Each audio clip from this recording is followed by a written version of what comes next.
2, 1. Hello, everybody, and welcome back to the Kewlcast podcast. I am your host for the week, Travis, aka T-Man Kewl 5355, joined by my co-host Preston. Hello. And my co-host David. aka Deck on Rolls. Hi. Hey, everybody, it's been a minute. Had a little break week. Well, yeah.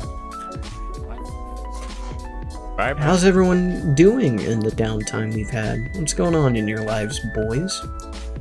Fishing. Fish. Bro already is a 40-year-old dad. Fishing. Here. I'm gone fishing. I took my little brother out and Shot him? Damn. yes. No, I didn't put him down. I took him out. Anyways, oh, it's the same thing. Anyways. Welcome to the party. But took him to the spot you and I went fishing at, Travis. Remember that night? Then he caught 2 fish. He outfished me and John.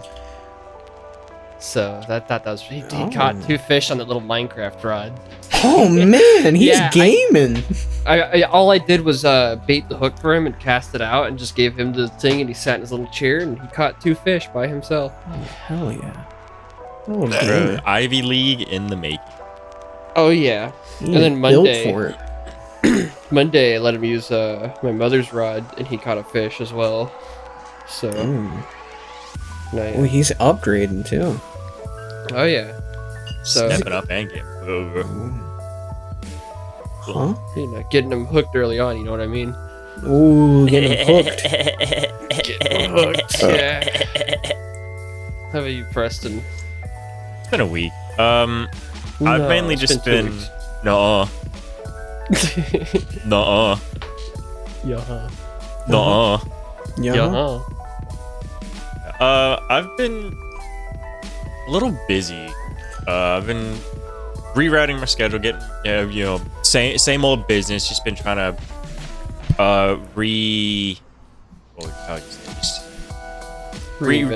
get my railroads back in straight. No more turns, curves, no more lefts and rights and whatever.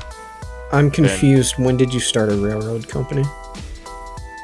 It's been making for about 3-ish years now. When I first started working at Walmart, about 8 months in, my dad found an advertisement to be a train rail conductor, which paid, I believe, at the time, $72,000 to $86,000 a year. Mm-hmm. And initially, I was hesitant because you would have to be moving around. You'd have to be on the train that's going across the country. You'd have to be on the rails, you know. Right, exactly. I think better than driving a semi-truck, though, I'd imagine. Oh, honestly, yeah. I take that over driving in 16 or... Oh, yeah, absolutely. Especially since you make more than the truck Oh, driver. yeah. Because, again, $80,000 a year, that's big money. Especially with no experience, no nothing like that. This is a true story, by the way. This was an actual job opportunity. Wait.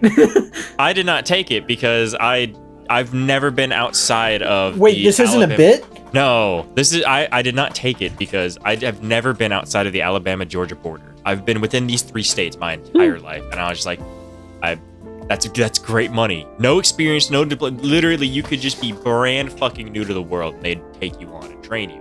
Full paid for training and everything. But I was just like, I can't do that. But that was like you 3 years ago. didn't tell me about this. This was 3 years ago. And you didn't go back in time to tell me about this. Oh, I remember why I didn't mention it, because my dad sent me that post while I was at work and I was seriously considering it. And by an hour and a half when I was like, nah, I don't think I will, he was like, oh, someone already snatched it up. Like that advertisement just gone, just like that. Damn. But so I've been. That sounds dope. I'm not gonna lie to you. Yeah, that does. Yeah, no, it sounds awesome for someone who's willing to, travel around the country. Just for $80K a year. Yeah, that's great money. But I'm a little too sentimental about staying put, at least for now. That's fair.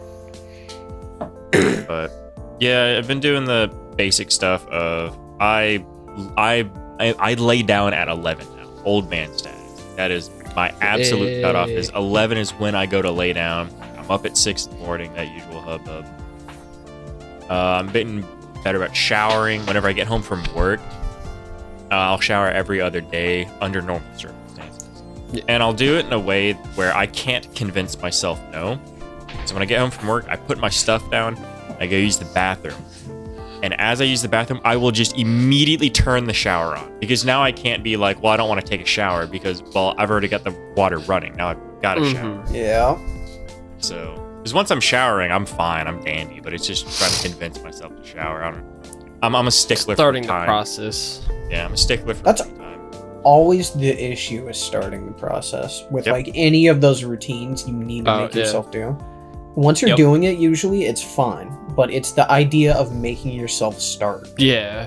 It's like Kind of like brushing my teeth. What? Like I used to never brush my teeth, but now that I Oh. have to take care of these dentures and shit, I have to at least give them a little brushing. I'm like, well, I'm already here at the sink. I could just take my actual toothbrush, you know. Yep. But yeah, I'm doing all that stuff. I'm still cooking breakfast for myself. good. Whatever.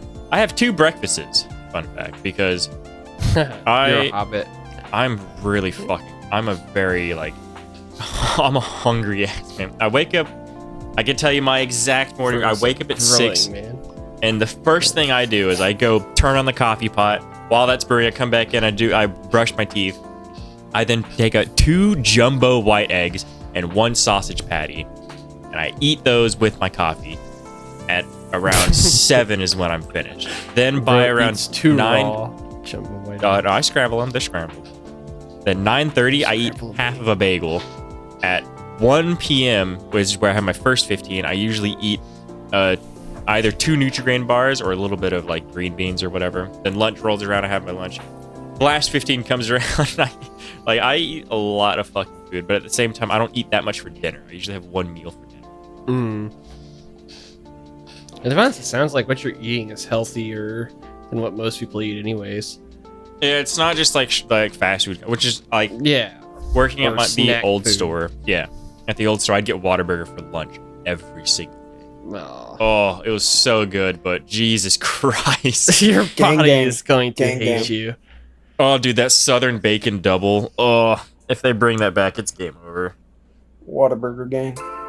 Whatever gang. But I've also been Monday through Thursday nights. I will, when I get home from work, at 9:30 to 11, I stream. And I've been all last week. I kept up incredibly consistent with it. I did it all started streams at 9:30 all the last 4 nights, and What games? just anything. Currently, just getting into the habit of doing that, and because half the time was playing multiplayer, so it was more so like, what are we all playing? And we're gonna be on. The other 2 times, I played that new Roblox game, Pressure. Genuinely scary, by the way. Genuinely scary. It's the first time in actual years where I haven't gotten scared and just like leaned back, stiffened, and so like I actually recoiled and whipped my head away from the screen.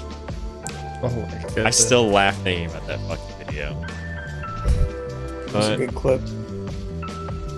But yeah, I've just been slowly straightening my shit out and getting around to doing stuff that I keep going. I'm gonna do it. Well, now I am doing it. So. Yep. Sweet. Hell yeah. Getting back into the routine. I see you've modified it a bit too. Some good changes in there. The streaming. Yep. Because it gives me time where I have 1 chore to do when I get home. Because I get home from work around 8:30, 8:40. And I make sure that I have only 1 chore to do. Because when I finish streaming, I'm immediately going to bed. Yeah. But, and again, every other day, that chore is take a shower. So, you know, every time I'm not showering, it's just something like change the bed sheets, do one little chore to do before I start streaming. And I eat during my stream too. Because rarely am I ever doing that 1 chore and then finishing all of my dinner before 9:30. Yeah. Yeah, so far I'm enjoying it. I even got a little serious. I got like a little hanging light to bounce off the back of my wall to give my face some vibrance. I got my little FNAF security breach like lava lamp, quote unquote, looking thing. Sit in the back right of the screen. The back left is lit up by a little light against my door. Putting a little effort into it. Oh yeah, man. Hell yeah. That's pretty chill. Pretty nice. Sure. Not to mention. Nope, you go ahead. I was just gonna say, not to mention having routines like that makes it to where you don't go through like 3 weeks and realize, holy crap, it's been 3 weeks. You know what I mean? It's like you're experiencing time much slower, which is a good thing, I think. That is incredibly true. The past 2 weeks have gone by so fucking slow for me. It is ridiculous. I don't understand what I was thinking about. But I think I was thinking about we did not record last week, and by Wednesday I was like, that was this week. That was this week that it. Jesus Christ. What is Kewlcast? I was 5 years old when that shit happened. I know this year's gone by fast, but time's been moving by what feels like slow. The weeks are slow, but the years are fast. Yeah, man. Yeah, that's exactly It's it. a paradox. It'd be like, oh, no way, they made stars. Anyways, Doesn't help when you have a shit ass memory. Ugh. Doesn't help when you have a shit ass. My memory is like getting worse. I don't understand. My memory has been really bad lately. My memory's always been bad. I highly recommend buying like a notebook or a journal, and at the end of every single day, just kind of recall what you've done throughout the day. Travis is a bitch. I have tried that so many times, and I just can never stick to journaling. Yeah, it's tough, but it is one of those things that you have to fucking stick with for a while before you see even the slightest result. And like, because it's one of those things where you're thinking, I gotta write this down for later, I gotta remember this, and you steadily remember little bits and details because you're like, well, I gotta write something. But Yeah, it's a very slow process. I know. I think it was my granddad that told me either it's 3 weeks or 3 months, but if you keep something up for 3 weeks or 3 months, that's how habits form. That's how you actually get it into a habit. It takes 14 days to build. It takes 14 continuous days to build a habit, but it only takes 3 days to immediately drop that habit. I don't know, but yeah. I think that kind of depends on the kind of person you are. Yeah. But generally for me, that's true. Or the habit in general. Yeah, also true. Because I feel like if you were to go 3 days without vaping, that would be hard. You know what I mean? Well, that's less of that's a bit more than just a habit, because that does also fall under the reins of either dependency or addiction, depending on how severe it is. Yeah. Yeah. Because a genuine habit, like I used to just sit there and go like just push air through my teeth at some point. Because I'd fidget, I'd be like, oh, something there. And I had to stop doing that. Be right back. I had to stop doing that because it was just annoying. I was annoying myself with it. And it really only took me 3 days before I just stopped subconsciously thinking about doing that 24/7. Right.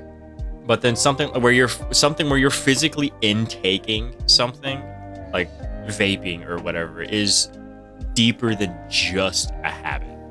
No, yeah, I definitely agree with that. It definitely is way more than just a habit, because not only do you have the chemical dependency, you have things like the oral fixation, where it's the action of doing it that your brain can also get addicted to. In a sense, addicted is a strong word, but there's a lot of layers to a nicotine dependency. Yeah, because I forget what the primary difference is between being dependent on something and addicted to something. Addicted is you have no want to stop, but if you did stop, nothing would happen. Dependency is if you did stop, you would suffer consequences from doing so. Like a nicotine dependency. If you stop smoking, like the shivers people get, like when they stop doing drugs, that means they had gone past addiction and were dependent on that drug. I know fucked their balances or something. Sorry. I know dependency has to do a lot with a routine. Like your lifestyle hasn't changed, but simply stopping something cold turkey means that your body is not used to handling your lifestyle without that. Therefore, a lot of times when they try to break addictions or, like you said, dependencies, it's a change of lifestyle more than it is just cold turkey stopping. Yeah. Because you don't have to be addicted to something to be dependent. Because addiction comes from a want. Dependency you can be dependent on a person, even just being in your schedule. Like, it's hard to not have somebody to talk to that you're used to regularly talking to, but having the same life. You know what I mean? Yeah. So, like showing up to, like, let's say soccer practice, and your friend just stopped playing soccer forever. It's like, it's just not the same. Yeah. So, my favorite way to explain dependency versus addiction is, or maybe not even versus addiction, but dependency is even staying away from like caffeine, energy drinks. Yeah. Say your body has a natural energy of 100. You're used to that. When you drink an energy drink, it boosts it to 150. That's way more energy than you're used to. You're super energetic. Keep drinking energy drinks. Your body will get used to sitting at 150. That will become your new normal. Now, if you don't have an energy drink, your body will go to its normal 100. That's the default, but your body's no longer used to 100. Now you feel like a zombie because you're so used to that higher energy cap, and it can take some time for your body to re-level back to 100. That's where dependency forms, is chemical balances, whether it be even a placebo effect or genuine like energy levels, quote unquote, being strewn about by regularly consuming this. Not to mention the more and more tolerance your body gets for it. Like you said, the energy drink might give you 160 or 150 when you first start drinking them, but over time it starts getting like 130. So you have to drink more to get back up to 150, and then it goes down to like 120 per drink. You know what I mean? Or 20 more energy. That's per the thing drink. is, it's not the energy drink gives diminishing returns. It's that you need to meet that new regular, and it only feels regular because you're now used to it. Because a 500 milligram can of Monster is still gonna have 500 milligrams of caffeine in it, but your body is used to that constant 500 milligrams. So now you need more to feel that original high, quote unquote. Oh, okay, yeah. Not to mention a dependency would be like, let's say you have a position at work, right, where you have 100 energy, so you use up like 100 energy doing a task. Well, let's say somebody offers you an energy drink and you drink it, and it's like, wow, now I have 150 energy, which means I have 50 more energies worth of tasks to do. So as you said, that becomes your normal. Instead of doing like before where you only do 100 energy worth of tasks, now you're doing 150. But if you were to stop drinking energy drinks and try to do 150 energy worth of tasks, you only have 100 energy. So you're going to be trying to do something that before you need. Sorry, is the background too loud? No, I'm laughing because as you're talking about, now you have 100 energy tasks. I was just thinking like, bro, just put it in game return for us. Oh, no. I'm sorry. But that's where a lot of dependencies lie. It's like, it's not the fact that it's the substance. Your new regulars are now above the default parameter. Yeah. Exactly. Like, for a lot of people, drinking alcohol. They killed him. They silenced him. Alcohol, shut up. Sorry. Big alcohol. Anyways, like for people that use alcohol to handle stress, alcohol helps them handle higher levels of stress. But when they stop drinking alcohol, they're not used to handling that level of stress without the help. Yeah, exactly. Their level of tolerance to stress is now been lowered so much by the constant numbing of alcohol. Yeah. So that's the dependencies. You're dependent on it for your lifestyle, more than addiction, where it's just like you really like it and you have a hard time staying away from it. You have a hard time not liking it. Yeah, exactly. So that's why, like, you cannot just throw people in rehab. Rehab is not just he's addicted to it, get him off it. Just a rehab teaches people to not want to like it anymore. in a sense. But the biggest rule is if they don't want to quit, they cannot truly help you. Unless you are ready to quit and want to quit, there's nothing you could do because you're just like, oh, I still like it, so like, why am I gonna stop? Yeah. Not to mention, they'll stop. Kind of like when people lose weight really fast, they'll go on like a super heavy fast and eat all these green vegetables and for like a month straight, exercise and shit like that, and they'll lose 200 pounds. But they haven't fixed the lifestyle because when they go back to what they consider normal, their normal is getting like all the fast food all day, just eating like crap. And you know what I mean? They don't get in the mindset of being healthy as much as they just got skinny. They got skinny and then they go back to being fat, which is why a lot of people that go into like health shows and whatnot, they'll get really skinny and then afterwards get fat. Blow up, Yeah. And that's the same with a lot of other substances because food can be an addiction. A lot of people don't realize that. Yep. Yeah, fast food, sugary stuff. Mm-hmm.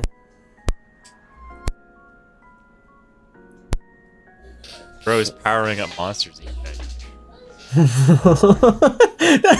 That was a good one, dude. That was pretty good, man. That's funny. But Tish. Tish. But Tish.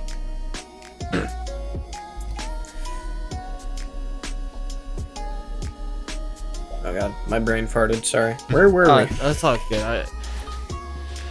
Anyways, we were talking about addiction and that stuff, which would be a good segue into this week's topic. I think so. I mean, we've already covered it with the railroad bit from that Preston is true. Yeah. Yeah. I'm gonna be honest. When you're surprised. explaining the topic beforehand, I was looking at my phone. Okay. I was gonna say, talking about all the psychology stuff like that. You know what I mean? People and that stuff. Alright, so segue time. I guess you guys don't want to hear about my week, but that's okay. Oh, Hey, that's David. I thought you already talked about it. That's on David. No. I think I touched on it before the podcast, but not during. Oh, okay. Yeah. Anyway. get on the podcast. It's not that interesting. We'll just run through the highlights. I got new headphones finally. I love these things. My old ones, for the last few episodes, they have been falling apart, and it was driving me insane. Finally got some new ones. I've been watching a lot of stuff. I've been watching a lot of kind of war movies, and that will be touched on later a little bit. But I also watched The Boys season 4. Oh. Terrible. Not terrible. It was okay, but the show has gone downhill. They rely on cheap gore too much, way too much now. Yeah. And I just watched Twisters, which was a really mid movie. That's just unfortunate. Nothing else going on, really. Not a whole lot of... Well, Okay. there is more, but we'll get into it as the topic goes. Anyway, segueing into the topic, finally. We're getting deep this week, boys. I want to know... The deep. I want to talk about... octopus. Anyway. Oh, emphasis on that second. Yep. There's 8 of them. I was gonna say something, but anyways. So, in a perfect world where education wasn't an issue, finances weren't an issue, you truly could do it, what career would you like to follow in life? What would you see yourself doing, ultimately? Archaeologist. It's been something. No, that's a geologist. Nope. Archaeologists can get in the dirt, but actually, archaeologist. But been wanting to do something like that since I was a kid. Yeah. Josh Gates, a good role model, traveling and meeting people and whatnot. The whole like shebang that comes with it, not just the digging part. But yeah, that would be my answer, Preston. I have never had really any lifelong thing. Like that's currently something I'm trying to sift through now is what is currently worth the amount of time and effort it will take to get into something. Right. That I enjoy to an extent to put in said effort for it. I guess to rephrase the initial question, you know, if hypothetically, I get the topic, but it's just, you know, you just don't have like something that stands out. I think what you're saying is because it is so difficult nowadays, you haven't even given it much thought to like what do you actually enjoy. That's not at all. It's genuinely just I've never had anything I could think of and go like, yeah, that's what I would like to do. I've just never had. I've always been way simple. Like, I don't know. Because things like playing guitar, I love to play guitar as a hobby. There's no way I could ever try and push that to be anything more than something I pick up maybe. Yeah. Right. Like, I've always enjoyed, like, first big thing I latched onto was every kid who played Call of Duty at the age of fucking 4 is, I was like, yeah, I want to be in the military. The second I hit middle school, that shit washed away immediately. The second I started, like, I don't know, developing my brain. Yeah. Stopped eating crayons. And I think it was maybe 9th grade or 10th grade is where I kind of slipped into, like, I wanted to be a bartender. Just I try to remember. Bartending just not the payment varies dramatically. So it was never one of those like, oh, I could get crazy tips or whatever, but it was just simple work. And then the job I work now, all I do is walk around a fucking building, grab items, and sometimes load them into these crates and just stack them around the place, like just physical labor. So I think ultimately, as bland as it is, like just something simple to occupy me for a couple hours a day, just some physical, simple labor. That's where most of my good thinking comes from, is just not having to think about anything, and I sit there and I either listen to music quietly or I'll listen to a podcast, and I'll plan out my day as I'm just doing this very brainless physical labor. Just simple, man. Genuinely just what I like doing. Which is respectable. Yeah, I respect that. Which is why I hate the fucking recent U.S. Air Force ads, because it's like, it's always like, here at the U.S. Air Force, we could offer you something more. What are you doing? Wake up, eat, work, school, podcast, shower, sleep, rinse, repeat. Here at the U.S. Air Force, it's like, is your normal 9 to 5 boring? Join the military. It's like, yeah, that's exactly what I want to fucking do, is give up my calm lifestyle for... Yeah. That's why I hate those ads that are just like, is your 9 to 5 boring? Come do this. It's like, no, I like boring. People don't appreciate boring. What's ironic is that they try to get you in saying, because for people whose life they do feel is boring, it's like, is your life boring? Join the military so you can do the exact same thing but with stricter rules. Your life will be just as boring and more stressful. Unless you get deployed, and even when you're out deployed, you are doing the most monotonous shit still. Yeah, it literally turns from like what you said about your life, right? Waking up, drinking coffee, going to work, doing the podcast. It'll literally, like, you're joining the military, it'll go to wake up, do your work, like training, do work, do whatever you're gonna do, and then go to sleep. Big military didn't want. They killed him again, dude. He's talking too much shit. They're killing him. It's like, I won't rag on anyone who likes that lifestyle, like the military lifestyle, but it's like, you will never convince me that it's more worth a simple, livable 9 to 5. A simple, livable 9 to 5. The quiet life is what the military fights for. Yeah. That's the whole point of the army, is to give the people back home a simple, calm life. That's what it's supposed to be for. That is what it, at its core, it should be for. Yes. The part of the problem comes from the fact that it's not exactly that. Yep. But so to also have ads, I have an inane hate to ads that just target your lifestyle for no fucking reason. Like, there's nothing negative about having just a simple 9 to 5. Like, if it's doing you well and you are not actively hating it, there's no reason for you to be like, you should stop that stupid 9 to 5 and come get shot. Kind of like soap ads where it's like, are you washing your soap? Yeah, are you washing your body with your own choice of soap? You're nasty. I remember when I used to use that stinky little wet rag. I remember when I was a peasant. It's like, I don't fucking care. I'm washing myself. Who fucking cares? Yeah, exactly. It's like, I'm fine. I'm sorry, I'm not exfoliating.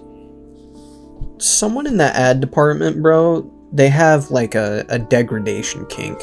They'll bring on like these attractive women to be like, yeah, my man stunk like shit before he picked up Dr. Squatch. He was a little bitch. He was a little baby man. He was a little bitch. See, and Dr. Squatch is... Don't want to buy the product, sorry.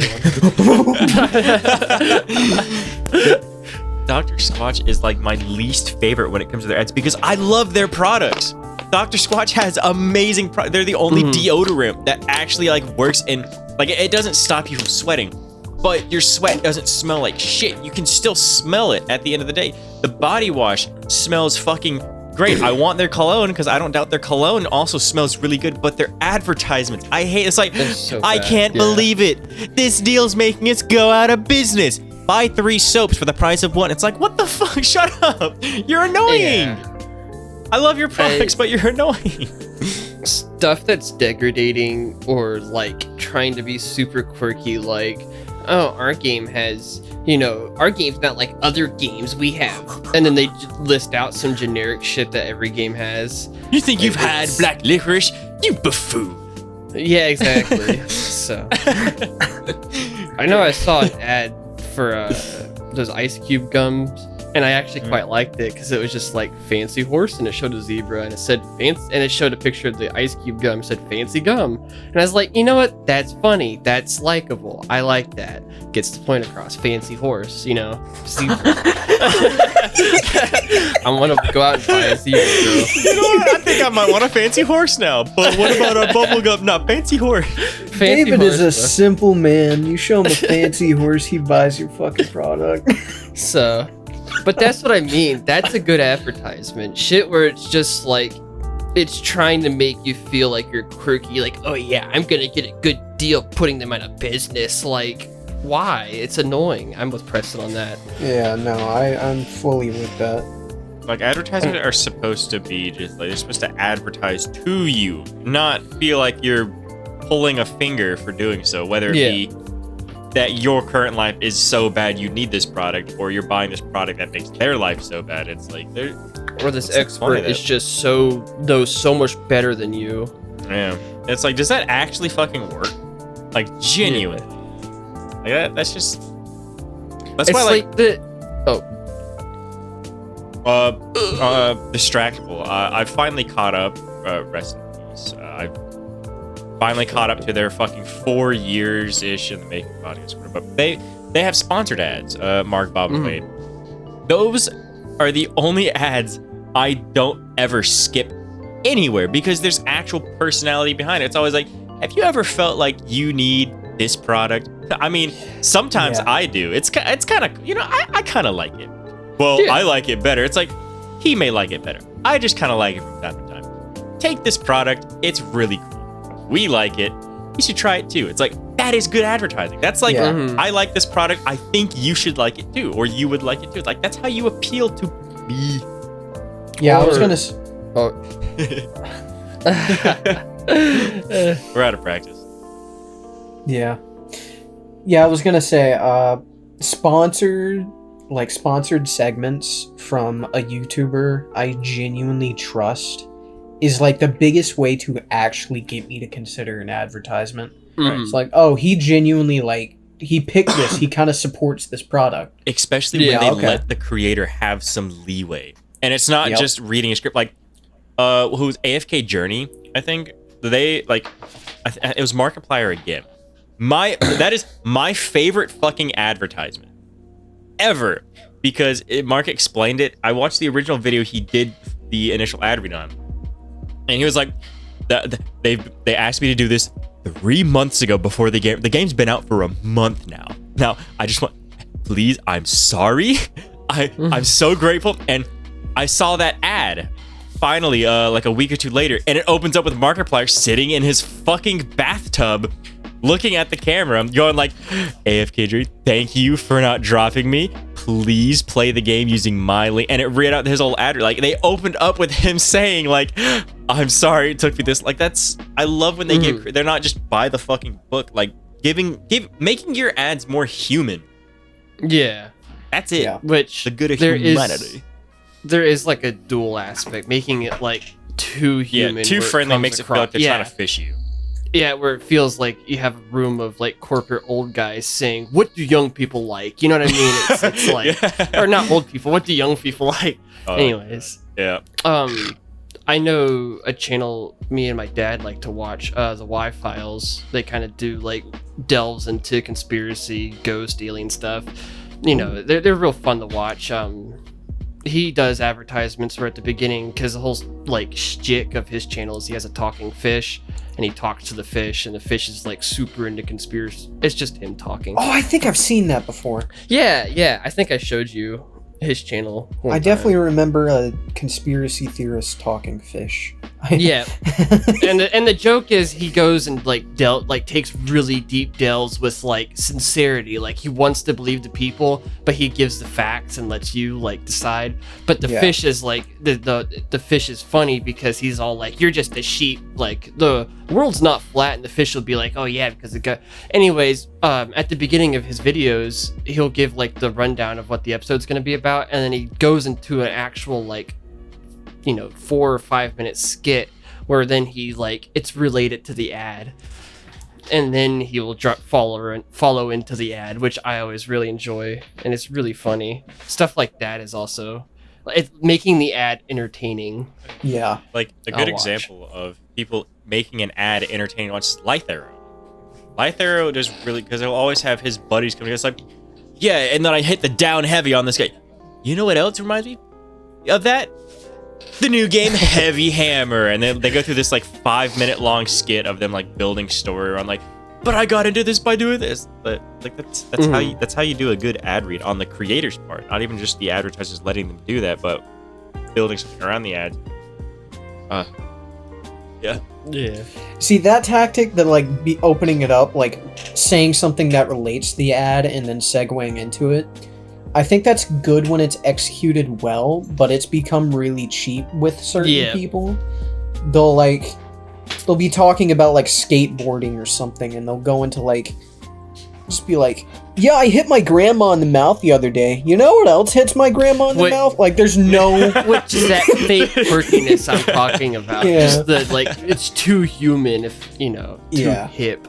It becomes uncanny valley. It no longer feels genuine. It feels like they had to find a place to slap that in. Which is why it always bothers me, like, whenever a history channel that I keep up with will go into, like, a Raid Shadow Legend ad, which always takes me off guard.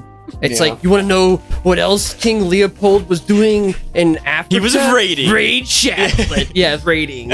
Raid Shadow Legends. He was raiding like a legend. Ad read begin. Yeah. It's just 5 minutes of him reading off the script. It's most disingenuous. But no. What about you, I Travis? like how... Oh yeah, go on, Travis. Wait, what? What's your perfect job opportunity? Yeah. I think when I thought of this topic, it was the episode when we were talking about outdoor activities, and I told the story of the Capture the Flag game. Mm-hmm. That was the day I kind of made this realization. When I was running around playing Capture the Flag, and like I became the dedicated medic of my team, and I was like going in and reviving people. There was something about that kind of, it clicked something with me, where I was like, I want to be a doctor, or I want to be an EMT. I want to do something medical. Mm-hmm. This is absolutely what I want to do.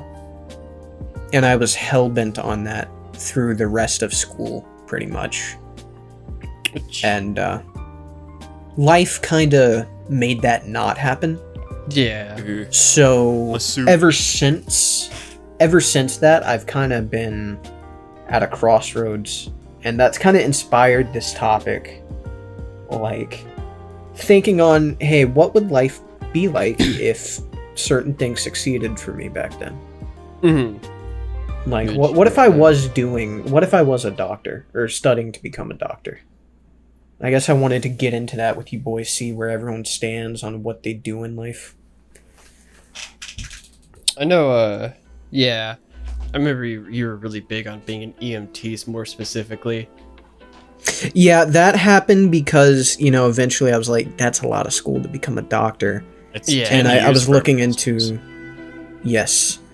I was looking into, the technical college, the trade school that was right next to our school. And I was like, oh, they have a course to become an EMT. That's really trade cool. school. Which is really freaking cool that you had, had that opportunity for someone like you. Exactly. I was like, oh, dude, this is my gateway in. And that still could be the route, but I guess since I've been at this crossroads for so long, I've thought on it so much, and it's like, I don't know if I still want to do something medical. I don't know if I'm cut out for that.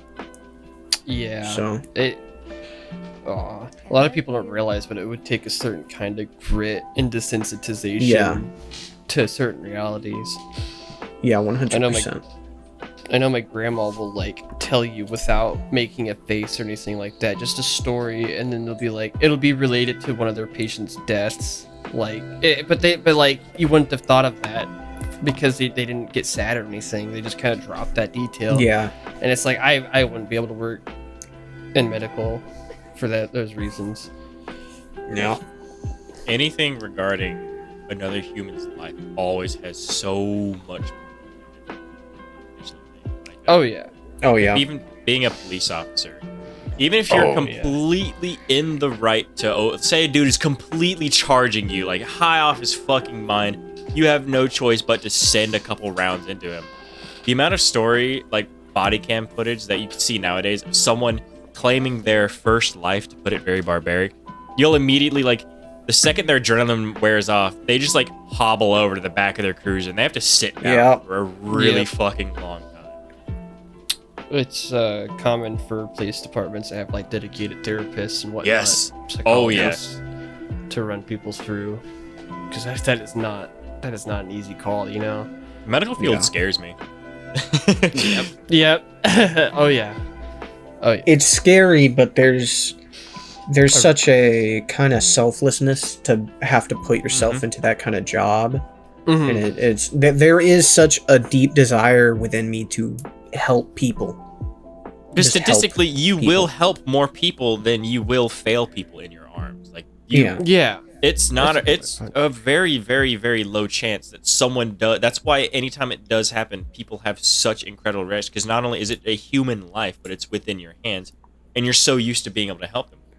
And it's just people always talk about those big negatives, but it does not take away from the fact that you have also helped so many more people. Yeah. It's not a double-edged sword, but it's a sword with a little pokey bit at the end of the hand. Yeah. Occasionally that it'll get shunted back at you for a second. Yeah. I don't know, that can be a big handle sometimes, because you guys are right. It's not an easy thing, Yeah. No. Literally being on that line between life or death with other people, kind of.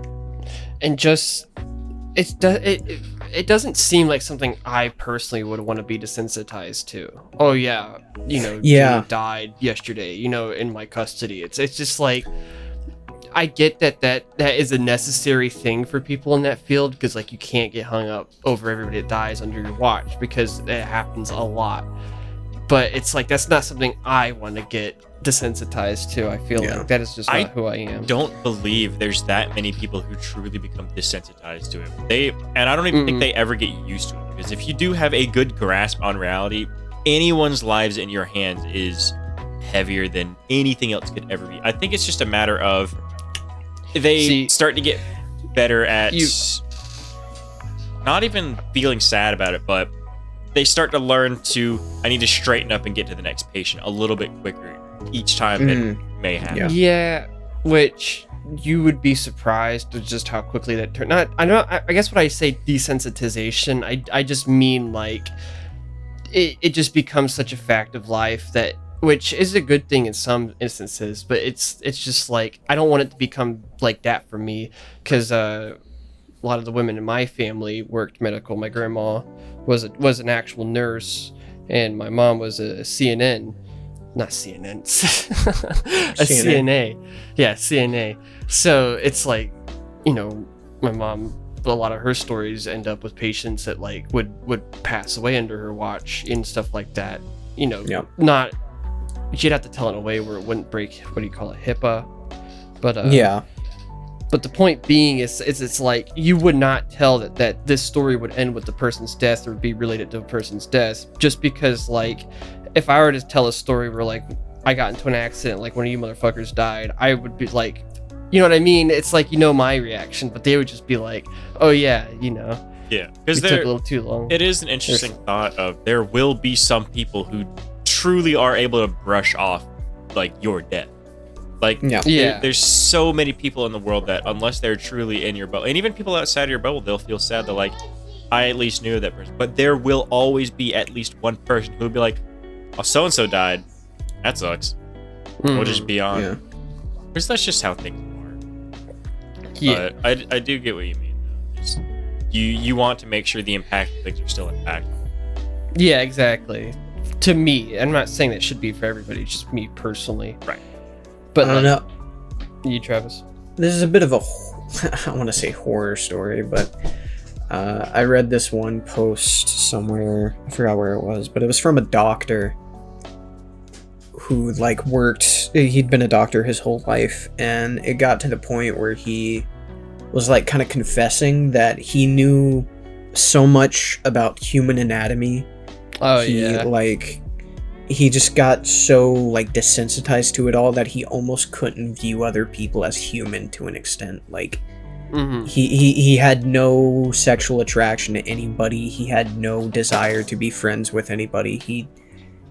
It was just awful how his kind of mind devolved, which of course is like probably a 1 in a million kind of scenario for someone. But I don't know. For it to get that extreme, at least. Yeah. So that extreme would have to be like, maybe not a one of a kind, but the amount of people that truly get stuck into that mind. Because there are a lot of people who remain incredibly humble despite how deep in shit they are on those regards. Yeah. Because I will say, you know, the reason why they're the job with the highest likelihood for suicide being, what is it, therapist, is because they become like, that becomes their reality. It's just it's that matter of constant negativity. Exactly. Like, and just helplessness, like, you know, these people, like, this is what life is, you know. Yeah. So it's the reason why I don't have any big stances on big events that go on. Like, I don't know if I've ever spoken on this on the podcast. I wouldn't be surprised if I haven't, because I don't ever like talking about it. But say something as big as politics. Like, what's currently going on politically is Israel versus Palestine or whatever. I feel like it is awful what's happening to the people, but ultimately on a large scale, it's not something I'm worrying about myself. I cannot worry about that kind of stuff. It's one of those, if you cannot help yourself, you have no right to subject yourself to anyone else's negativity unless you can truly feel it's worth it. Like, if a buddy, like, no matter how deep I'm feeling, if a close friend, like if one of you two are going through some shit, I'm gonna be there with you because you guys are close enough to me that I'm willing to make that. But if you sit there and constantly subject yourself to constant negativity, it will get to you. Yeah. 100%. You have, as mean as it is, you have to pick and choose what you are going to worry about. When to an extent, there are some things that you inherently can't just. I'm not gonna worry about that, but like big things that are happening in the world, you cannot worry about everything, or you will turn out to be you'll either feel like shit or you'll start acting like shit. There's no bright road.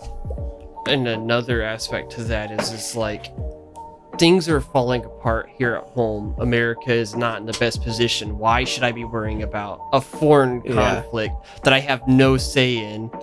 You know, that all my tax money that could be going to rebuilding here stuff here is going and blowing up in a war that I just don't care about. You know what I mean? It's like you have to get your house in order before you start like trying to tell other people what to do, taking the moral high ground. It's because it is a tricky thing to say, because there is a certain way to word it, because you can't just say, oh, I don't give a fuck about it, because even though you know what you mean, other people are going to hear, I don't care that people are currently being killed or whatnot. It's not that I don't give a fuck about it. It's that we can't give a fuck about it. There's nothing we can't do. It loops back into, you cannot worry about if you worry about everything, it will affect you. There are consequences to worrying about just too much shit that's out of your control to an extent.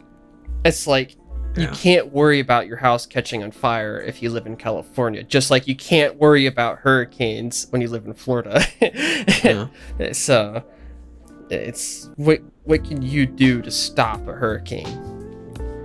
You know, like another big example of big conflicts massive conflicts that I just didn't care about was Russia versus Ukraine or whatever. Like, I stopped caring about that when Florida got hit with a really nasty hurricane. It killed lots of people. It ruined even more homes. In our disaster relief bill, hidden in the fine print was giving money to Ukraine. That was triple the amount we were getting for our relief. That's why it was denied by our governor, something, DeSantis or whatever. He denied our hurricane relief because it was giving more money to people outside of a country. And it's like, I get wanting to help others, but it loops back into, if you cannot help yourself, why would you give more to someone else? You cannot you cannot help someone if you yourself are fucked up, unless you are willing to make that sacrifice for the chosen few. What's it called when money is like, it's above board? Laundering. It's a lot of laundering going on. Kind of like when they tried passing, well, quote unquote, the Democrats tried passing a bill in the House where it was like, well, we're going to control the border, but we're going to give even more money. Like, you have, like, if you say no to the Ukraine money, then you're not going to get border control, and it's just, it's all a bunch of laundering. And it's like, but yeah, I see. I get what you're saying.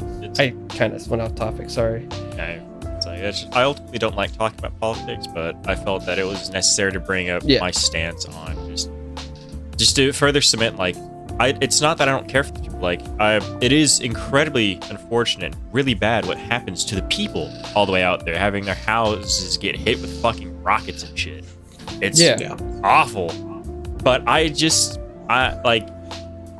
there's no way. What can I do about that? Right. Exactly. And it is like like one small voice in a pack of a million. But if all those millions are small voices, it makes like, it's also like, there's no good way to word it. But like, you have not to mention, like, something people struggle to learn is you have to make sure, like, you are up. You cannot try to help someone to their feet if you're laying face first in the ground. You cannot. Exactly. All it's going to do is have them use your head as fucking leverage and push you further in the dirt. Which is why they say if, like, the plane starts going down, those little masks, like oxygen masks, come popping out. They always say if someone is struggling putting them on, put yours on first and then help them. Or if you and someone are drowning, you know, get the fuck away from them if they're freaking out. Oh, yeah, but also save yourself first, so that way you can actually be in the position to help if needed. Right. If that makes sense. It's like, you don't want both people passing out the plane, because then nobody's helped. Or if you just go running into a fire without getting proper, like, equipment on or whatnot, or preparations, you'll just die with the other person. Right. Yeah. It is, you also need to learn when to no longer speak on a subject. There as equal are other times to chime in with something you have to say. There are just as many, if not more, times for you to not say something at all, because you either don't know enough or just don't fit into currently what's being said. And that's a lot. Preston, did you know I'm a vegan? I'm a vegan, Preston. Preston, I can't eat meat. Travis, Preston. kill this man. You're such an awful person. Black people. Oh. It's the audio, guys. Calm down. It's the audio. You guys have heard that audio. But and then there are some situations where you truly just, like, it's a hard thing to accept, but sometimes you cannot do something. Sometimes you just should not, and you cannot do, like scuba diving. Pick and choose your battles. Going really deep, like the ocean is black around you, deep sea scubaing.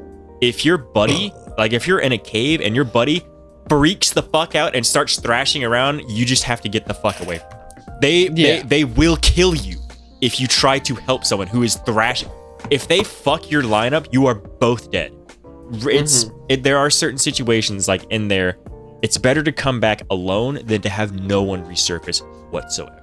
There are just certain scenarios where if someone is just doing something that you cannot help them with, you have to fucking put your arms up and just take a couple steps back. It would be better to send one soldier into combat that is mentally fit to handle it and not freak out than to send 2 soldiers into combat where one person will freak out the first it's the weakest link. Sometimes you just have to get rid of a link. Like, you cannot worry about a link if that link is genuinely going to jeopardize everyone else around you. And you'll be like, well, the job requires 2 people, but like that one person is not only going to not be effective, but they're going to actually ruin it for that other person. So I got a little off topic there. I was just about to say, rolling back to the topic. Just take care of yourself. You don't have to worry about everything. It comes off as very mean to say that you shouldn't have to care about some things, but genuinely, you gotta make sure you aren't about to put yourself in a hole because you're worrying about something that might not immediately affect you. And it's not so much in a pessimistic way of just not worrying about stuff or not caring. Be aware. As much as you could stumble across a bag with $1 million and like legally be allowed to keep it and then lose your house in a house fire the next day. There is so little you can really control, and that's not to make it like sound super dire for helpless your life. Yeah, exactly. It's just to say it's like figure out what is important. You know what I mean? You can't pretend stuff that's not important is important, if that makes sense. Remain aware, but just be aware. Sometimes it's better to just at least be aware. Yeah. Just know of it. Maybe don't do anything. So it's kind of like those people who will do like 30 years of smoking, never have any side effects, and then one person one day just wakes up with lung cancer, never smoked in their life.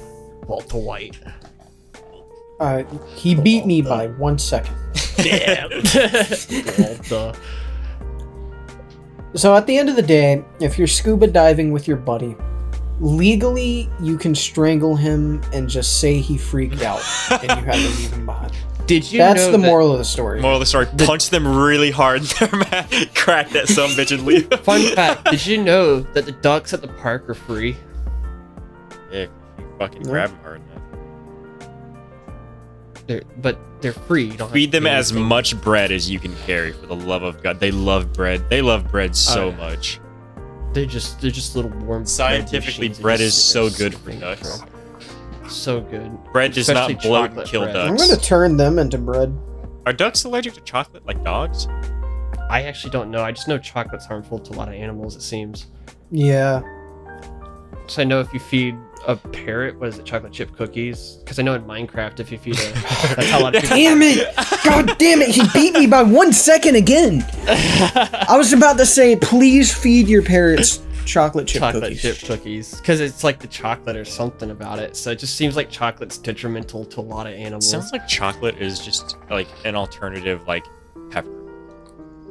Like it deters. What? It's supposed to like deter. Like pepper is made to deter wildlife from eating. So I'm thinking chocolate, like cocoa, or might mint. be the same. Yeah. I was so confused. Which is funny because a lot of plants. It's so weird because a lot of plants are designed to be destroyed in order to reproduce. Like fruit is designed to be eaten by animals, so that way the poop can grow the seeds. Fertilize. Y'all remember getting that fat ass hippo to shit all the time on Ark? Dude! Dude, that thing was spraying! Oh my god, it's just constant. I laughed so fucking hard when Jordan showed that to me for the first time. Because he just held R2 on it with the inventory. It was like... or servers where they would like boost the amount that it would actually do, and you could flood the entire map with doo-doo balls. You could crash the server. Oh, good memories, good times. We should never play Ark. Ever. Anyhow, circling back to the topic, we touched on this earlier, but I really touched on it with Preston too. I had a conversation with him a week or so back now. I've been having a very uncomfy Call of the Void lately. I guess not to get too personal, but the kind of desperation I am for some sort of purpose in life at this point has driven me to consider the military stronger than I ever have in the past. And which is morally, logically, politically, I disagree with the military, the current status of the military in so many ways. I know damn well I would hate it. I would absolutely despise every second of it, but at the end of the day, that's almost the point. having like a forced routine, something that you're being made to keep up with, not something you're keeping up with on your own volition. Yes. Kind of like purpose.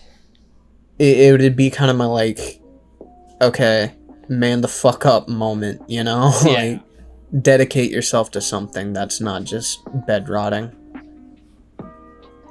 Yeah. Oh man. Yeah.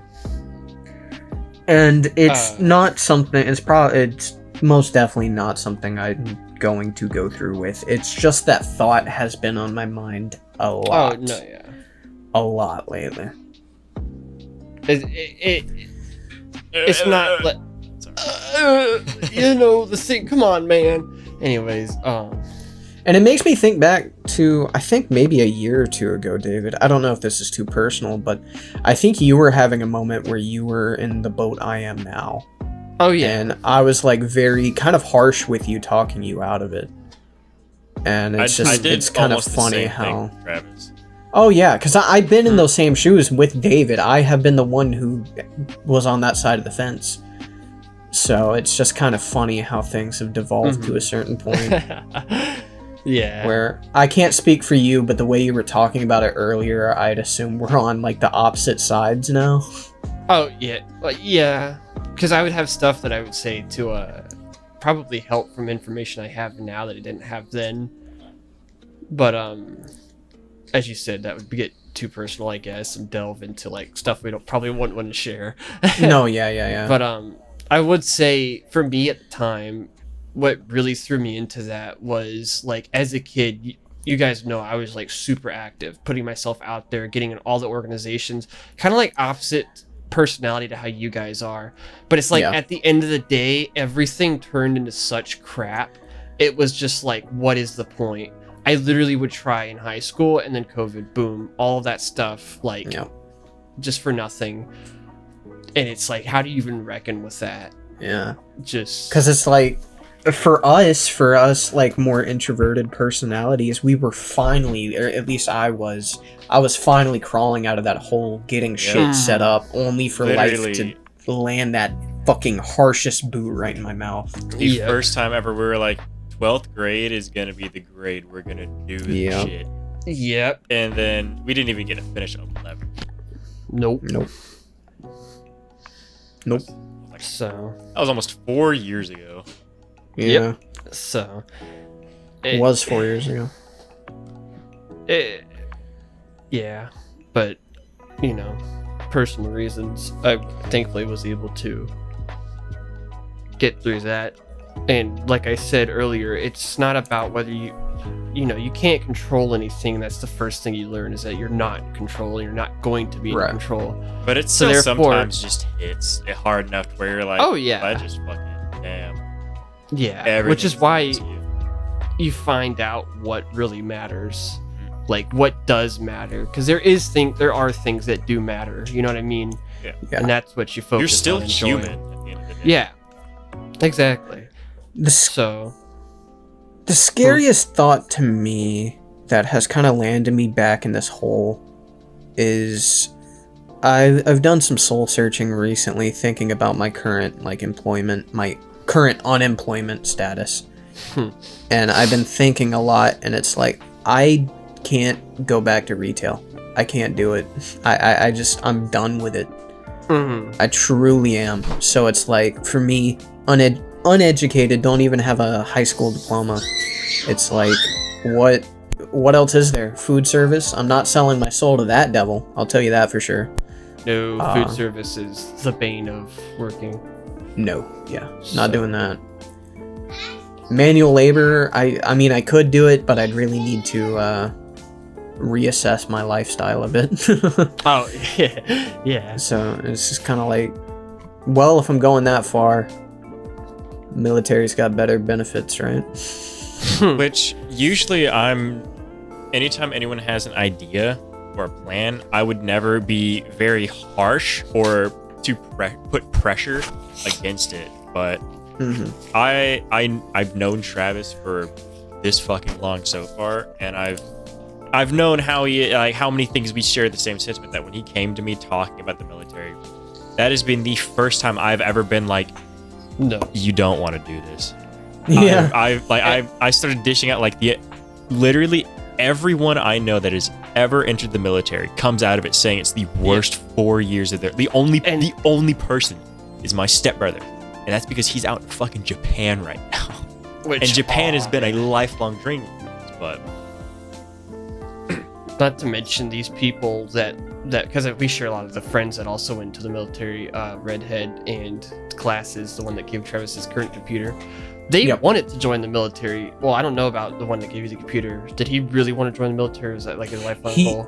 That wasn't a lifelong goal, but he made up his mind very surely. I'd say the last 2 years before he joined, he was like, that was what he was gonna do. No one was gonna fucking stop him. And they all hated it because it is not. There's no honor in it anymore. Yeah. There is no purpose. So it is the only time I've ever been like, don't. Just not even like you don't want to do this, but like a definitive like, I don't want you to see this. I don't want you to do this. Like, no. I've never pushed someone. Rarely do I even say like that's not a good idea, because everyone's ideas have a different this and that. But that was the first genuine time I've ever been like, for the love of God, Travis, do fucking not do it. I can keep giving you example after example. Like actively trying to convince you against it. I can too. I don't like it. I don't like the thought of it. I'm just at a point in life where I'm not seeing many other routes. Yeah. And not to take this into debate territory, because we all know I'm probably not going to do it. I'm just justifying why it's on the list of consideration at all at this point. Right, yeah. Which I get that, but I just... There's never been a time before where I've ever been like... No. I've ever been so like stoned, like I'm not going to move on this. Like in a negative... Even to the point where a part of me felt like it felt a little bit manipulative, some of the points I brought up. But no. Even then, I suppose it's a part of something I've also been working on my end a little bit, is just trying to learn where you feel you stand on certain things instead of being so malleable or whatever. Which that was probably me trying to feel that a little bit, but it still was a good bit of like, I know you enough to know that you'd be able to take what I was giving you in a better light than what someone else would. No, yeah, and I do appreciate you being that friend that's like, hey man, maybe let's reconsider this. I do appreciate like the whole, like, you can't just be the yes man to everything in a friendship, right? That's not a friendship. It's very one-sided. Yeah. But no, man, I guess at the end of the day, just trying to figure out what's next, as we all are, right? Yeah. That's the whole topic at the end of the day. Learning what really matters. No. So that seems like unless we have any other closing notes for the day, we're at an hour 10. Nope. Zip through this hour. That sounds good to me. I have completely forgotten the outro. Anyway, thank you for listening to the Kewlcast podcast this week. I have been your host, Travis, aka T-Man Kewl 5355, joined by my co-host Preston, aka Scotty Burr, SCOTTYBURR. You can find me on YouTube where I might upload something soon, or find me on Twitch under the same username where I stream Mondays through Thursdays, 9:30 to 11. Gotcha. And my co-host David. The TV on my wall is made by a company named Ching Hong. Okay. Thank you for that. I'll look him up. We upload our podcast every week on Fridays at 12 p.m. CST, usually. No, we don't. Fridays. Fridays? Isn't I it? thought it was Tuesdays. Oh, fuck, I got it mixed it up. No, you're right. It's Tuesdays, 12 p.m. CST for the podcast, and Fridays for our gaming channel, TMP Gaming. Check us out.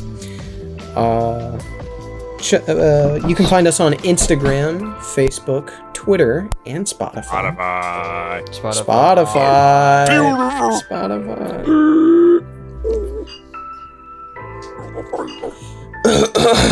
Thank you for listening, and remember To stay Kewl.